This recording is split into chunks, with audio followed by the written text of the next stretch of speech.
안녕하세요. 기업분석팀 신연아입니다. KTNG 3분기 실적과 향후 주가 전망에 대해 말씀드리겠습니다. 전반적으로 무난한 실적을 달성했다고 평가하고 있습니다. 현재 주가는 실적보다는 가열식 담배 관련한 불확실성으로 뚜렷한 방향성이 부재한 상황입니다. 향후 주가 방향성은 가열식 담배 출시 이후 결정될 것으로 전망하고 있습니다. 국내 담배 매출은 5,072억 원으로 전년 동기 대비 1.8% 증가했습니다. 총 수요는 경쟁사의 가열식 담배 수요 증가에 따른 관련 수요 감소로 전년 동기 대비 2.3% 감소한 200억 개비를 기록했습니다. 시장 점유율은 61.5%로 담배 가격 인상 이후 가장 높은 분기 점유율을 달성했습니다. 경쟁사의 가열식 담배가 자사 관련 수요를 잠식하는 현상이 있어서 KTNG 점유율이 좋았던 것으로 파악됩니다. 갑당 매출 단가도 1% 성장해 양호한 모습을 보여주었습니다. 수출 담배의 매출액은 2,061억 원으로 전년 동기 대비 4.7% 증가했습니다. 판매 수량이 115억 개비로 전년 동기 대비 12.3% 증가하며 매출 증가를 견인했습니다. 아프리카 중심으로 신시장 판매처가 확대되며 판매 수량이 증가했으나 신시장은 기존 시장 대비 판매 단가가 낮아 갑당 판매 단가는 0.32달러로 전년 동기 대비 7.7% 하락했습니다. KTNG는 시장 초기 진입 시에는 판매 단가가 낮은 담배를 중심으로 판매를 하며 점차 고가 담배를 출시하는 전략을 쓰기 때문에 갑당 판매 단가는 향후 상승 여지가 있는 것으로 보고 있습니다. 홍삼 매출은 3,672억 원으로 전년 동기 대비 6.3% 증가했습니다.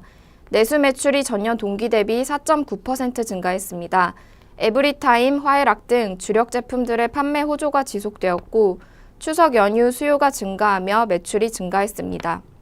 사드 영향으로 면세 채널 매출이 전년 동기 대비 7% 감소했지만 온라인 편의점 등 기타 채널 매출이 전년 동기 대비 25% 증가하며 내수 매출 증가에 기여했습니다.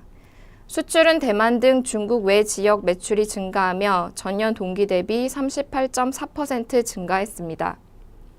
영업이익은 4,217억 원으로 전년 동기 대비 1.1% 감소했습니다.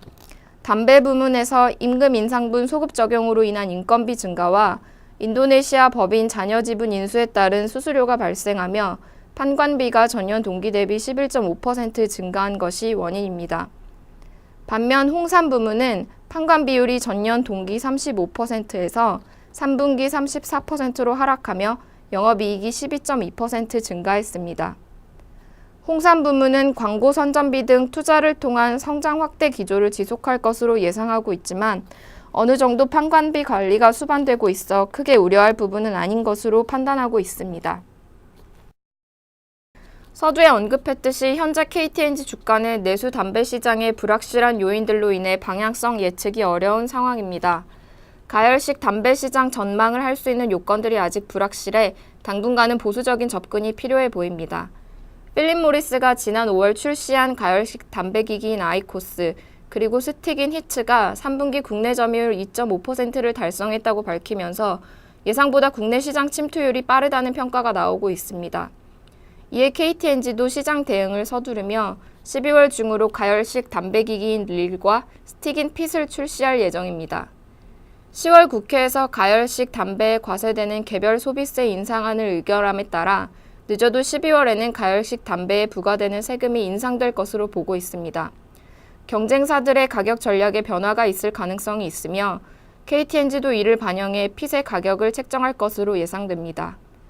KTNG의 제품 사양, 가열식 담배 가격 전략 등이 가시화된 후에 기존 관련 시장에 미칠 영향이 파악될 것으로 보고 있습니다. 이에 따라 불확실성이 해소되기 전까지 KTNG 주가는 횡보 흐름을 이어나갈 것으로 전망합니다. 다만 모든 구름에는 빛나는 가장자리가 있는 것처럼 불확실한 상황 가운데서도 긍정적으로 평가할 수 있는 요소들에 집중하는 것을 권해드립니다. KTNG의 수출 담배와 홍삼 부문은 2018년에도 각각 13.5%, 13.9%의 매출 성장을 달성할 것으로 예상하고 있습니다. 수출 담배는 신시장 중심의 시장 확대가 지속되고 ASP 상승 여력이 높아 매출 기여도가 확대될 것으로 보고 있고 홍삼 부문도 안정적인 국내 수요에 기반한 매출 성장이 가능할 것으로 예상합니다. 이외에도 배당주 관점의 접근도 여전히 유효하다는 말씀을 드립니다. KT엔진은 2017년 주당 배당금을 2016년 대비 200원 이상 증액하는 것을 검토하고 있다고 공시했습니다. 최소 200원 증액을 고려했을 때 주당 배당금은 3,800원으로 배당 수익률은 3.6%로 산출되며 이는 주가 하방을 지지하는 요소가 될 것으로 보고 있습니다. 2018년 기준 예상 PER 12.6배로 글로벌 사업자 대비 밸류에이션 매력이 부각되며 가열식 담배 출시 이후에 주가 방향성이 확인된 후 매수로 대응해야 하는 주가 수준으로 판단합니다. 지금까지 KT엔진 3분기 실적 리뷰를 말씀드렸습니다. 감사합니다.